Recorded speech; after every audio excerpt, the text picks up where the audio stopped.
Hello friends, स्वागत है आपका हमारे channel the new era study point में। तो फ्रेंड्स, आज हम आपको पढ़ाने जा रहे हैं सीबीएसई क्लास 12th का जो चैप्टर नंबर 7 है, जिसका नाम है द इंटरव्यू। जी हाँ, ये इसी बार ऐड हुआ है और इस बार इसके अंदर बहुत अच्छे क्वेश्चन आने की संभावनाएं हैं। तो आइए सबसे पहले हम चलते हैं इस चैप्टर की ओर और इस चैप्टर के मोस्ट इम्पोर्टेंट जो वर्ड्स हैं उसकी ओर। जी हाँ, इस चैप्टर का नाम है द इंटरव्यू, जिसके राइटर हैं क्रिस्टोफर सिल्वर। जो क्रिस्टोफर सिल्वर हैं वो एक बहुत ही अच्छे जो राइटर हैं, जिन्होंने काफ़ी साल अपनी जो एडिटिंग की और एडिटर के तौर पर काम किया। उसके बाद अगर हम बात करें तो इन्होंने एक किताब लिखी थी जिसका नाम था द पेंगुइन ऑफ इंटरव्यूज, जिसके अंदर से एक छोटा सा जो पार्ट है वो ये लिया गया है इस चैप्टर के अंदर।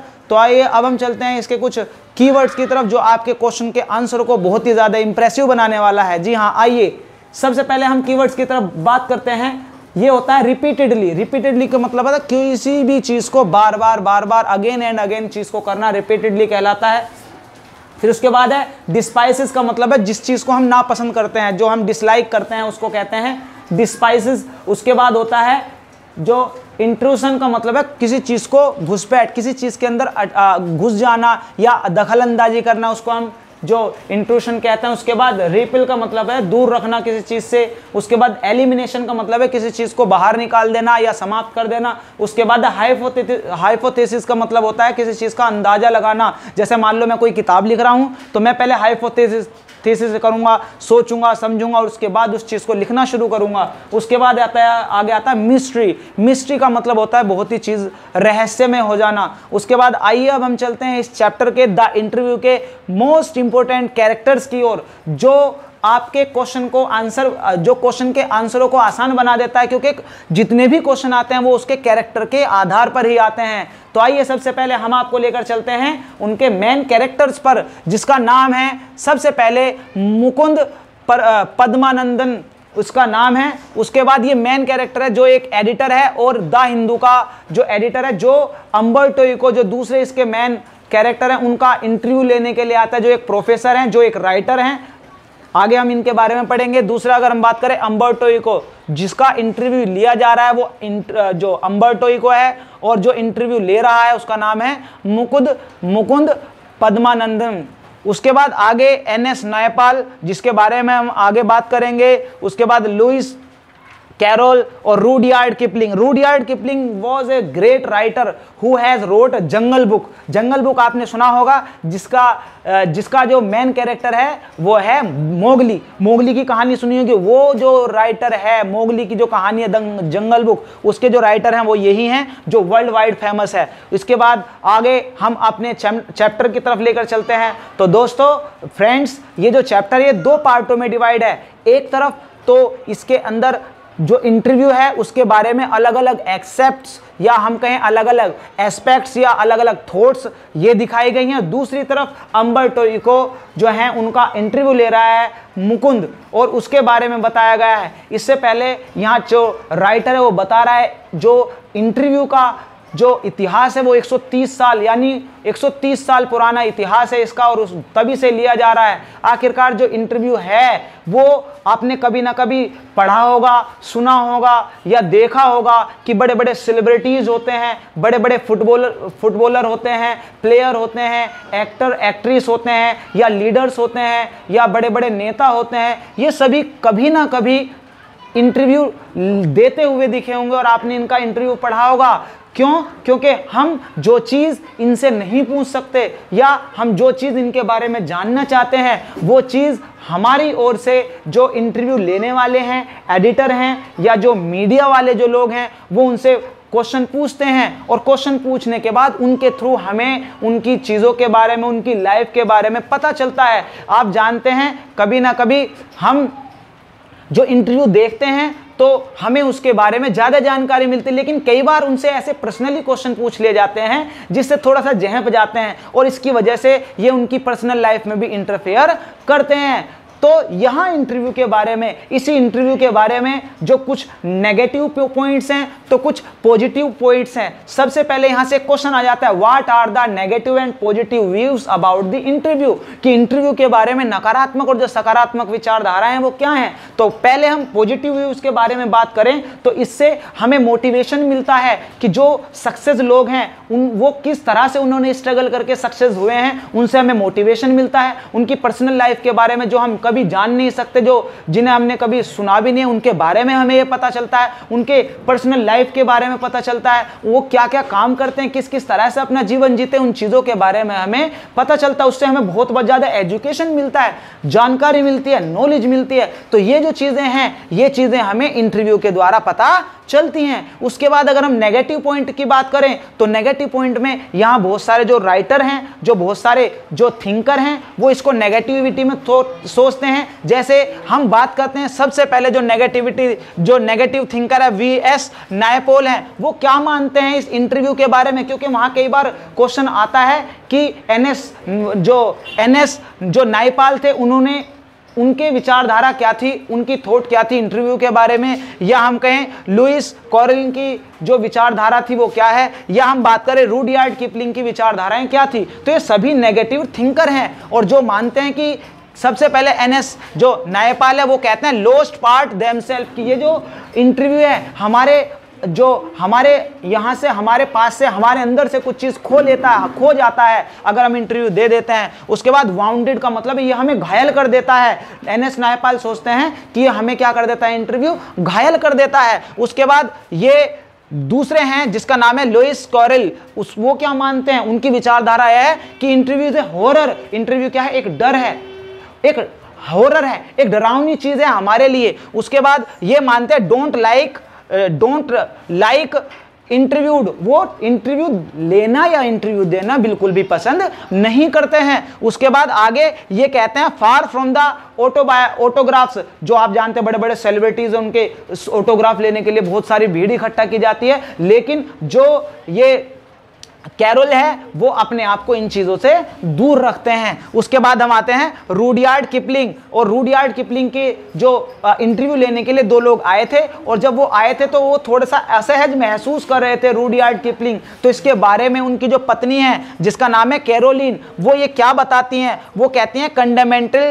कंडामेंट्री एटीट्यूड, कि इंटरव्यू की इज ए कंडामेंट्री एटीट्यूड है। उसके बाद हम बात करें इमोरल मतलब अनैतिक है, इसके अंदर नैतिकता कुछ नहीं होती है। उसके बाद आगे हम बात करें अटैक ऑन माई बॉडी, ये हमारे शरीर के एक भाग को खींच लेती है या हमारे शरीर के भाग पर ये अटैक करती है, हमारी पर्सनल लाइफ पर अटैक करती है। ये मानते हैं कि ये क्राइम है, ये एक अपराध है, इंटरव्यू क्या है, एक अपराध है। फिर इसके कवर्डली मतलब डरपोक या डरावना, या हम कहे बहुत ही ज्यादा भयावह डराने वाली चीज है ये, जो और कायरता है। ये इंटरव्यू को क्या मानते हैं, कवर्डली, कायरता मानते हैं। उसके बाद respectable person not like to interviewed, यानी जो रेस्पेक्टेबल पर्सन है वो इसको इंटरव्यू को पसंद नहीं करते हैं। तो ये हमारे जो एक पार्ट था जहां जो राइटर हैं, जो थिंकर हैं, वो इसके बारे में नेगेटिव और पॉजिटिव दे रहे हैं। आइए अब हम इसको दूसरे फेज पर लेकर चलते हैं, जहां अम्बर्टो इको का जो इंटरव्यू है वो मुकुंद पद्मानंदनम ले रहे हैं। तो यहाँ मुकुंद उससे पूछता है, यानी अम्बर्टो इको कौन है, एक बहुत बड़े प्रोफेसर हैं, और बहुत बड़े प्रोफेसर जो अपने एक एम्प्टी टाइम में, एक खाली समय में एक नॉवल लिखने का काम, स्टोरी लिखने का काम या रिटर्न वर्क करते हैं। अब वो अम्बर्टो इको ये पूछता है कि आखिरकार तुम इतना जो समय है वो कहाँ से लाते हो। तो वो कहता है कि जो आप जानते हैं इस पूरे के पूरे ब्रह्मांड के अंदर एक जो परमाणु अणु होते हैं उनके अंदर कोई खाली स्थान है, ऐसे ही जैसे उनको धीरे धीरे भर दिया जाता है, सेम इसी तरह हमारी ज़िंदगी में भी कुछ खाली स्थान होते हैं। जैसे तुम जब इस बिल्डिंग में आ रहे थे, स्टेयर्स पर आ रहे थे, तो मेरे पास इतना समय था कि मैंने वहाँ से एक पैराग्राफ उसका लिख भी लिया है। उसके बाद आप कहीं ट्रेन में जा रहे हैं, या आप कहीं बैठकर कहीं किसी का इंतज़ार कर रहे हैं, या आप जो लिफ्ट में जा रहे हैं, या आप किसी टेबल कुर्सी पर बैठ रहे हैं या आप खाली समय हैं, और मोस्टली वो जो राइटिंग लिखते थे वो संडे के दिन लिखा करते थे, अपने स्पेस टाइम में लिखा करते थे। तो इस तरह से वो ये बताते हैं कि मेरे पास इतना समय था और इस टाइम को मैं यूटिलाइज करता हूं और मैं राइटिंग करता हूं, स्टोरियां लिखता हूं, नोवेल लिखता हूं। तो उसके बाद उन्होंने एक किताब लिखी थी जिसका नाम था द नेम ऑफ द रोज। वो उसके बारे में क्वेश्चन पूछता है कि ये जो किताब है वो किस तरह की है। तो अम्बर्टो इको बताते हैं उनको कि ये जो किताबें होती हैं, ये जो मैं लिखता हूं, ये छोटे से बड़े तक, बूढ़े से जवान तक, यानी हर टाइप का जो स्टूडेंट या रीडर होता है मैं उसको ध्यान में रखकर ये लिखता हूं। और जैसे छोटे बच्चों के लिए किस तरह से इंटरेस्टिंग कहानी होनी चाहिए जो उसको अपनी ओर अट्रैक्ट करता है, या रहस्यमय मिस्टोरियस स्टोरीज होती हैं, डिटेक्टिव स्टोरीज होती हैं, ये अलग अलग तरह की स्टोरियां वो लिखता है, जिसकी वजह से वो काफ़ी फेमस हो जाता है। इसके बाद वो एक किताब लिखते हैं जिसका नाम होता है द नेम ऑफ द रोज, जो कि अम्बर्टो इको बताते हैं कि मुझे उम्मीद नहीं थी कि ये मुश्किल से 3000 भी बिक जाएंगी, लेकिन ये मेरी उम्मीद से ज़्यादा बिकी। ये 10 से 15 लाख के बीच में, 20 लाख के बीच में इसकी प्रतियां बिकी।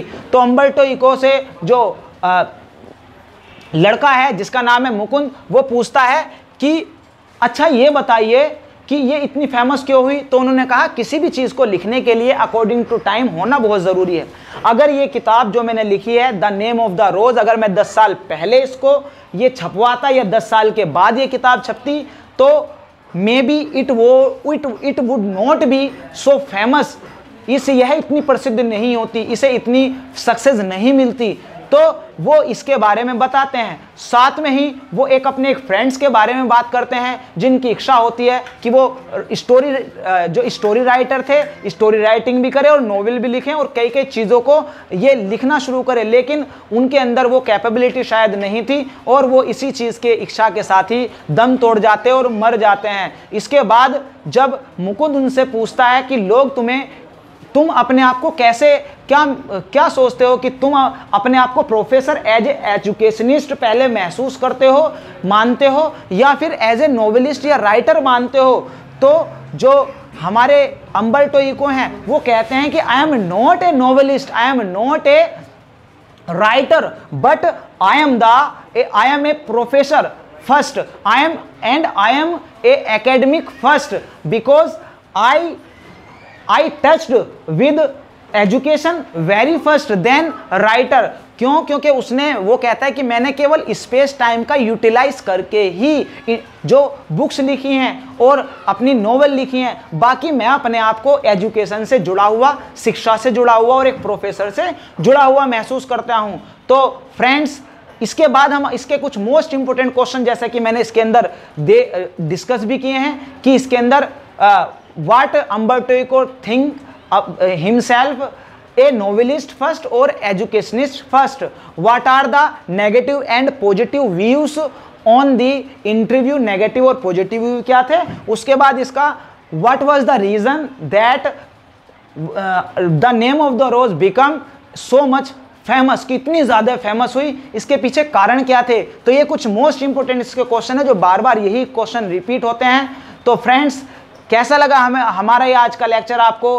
आप हमारे इस वीडियो को लाइक कीजिए, हमारे चैनल को सब्सक्राइब कीजिए, कमेंट में बताइए कि कैसा हमारे ये आपको प्रयास लग रहा है, हमारा लेक्चर कैसा लग रहा है, जिससे कि हमें मोटिवेशन मिले, हम अपनी गलतियों को सुधार सके और आपके लिए अच्छे से अच्छे वीडियो अपलोड कर सके। हमारे बेल आइकन को प्रेस कीजिए जिससे कि आपको हमारे जो नई वीडियो आने वाली हैं उनका नोटिफिकेशन मिल सके। और ये शेयर करते रहिए और देखते रहिए। जब तक के लिए बेस्ट ऑफ लक।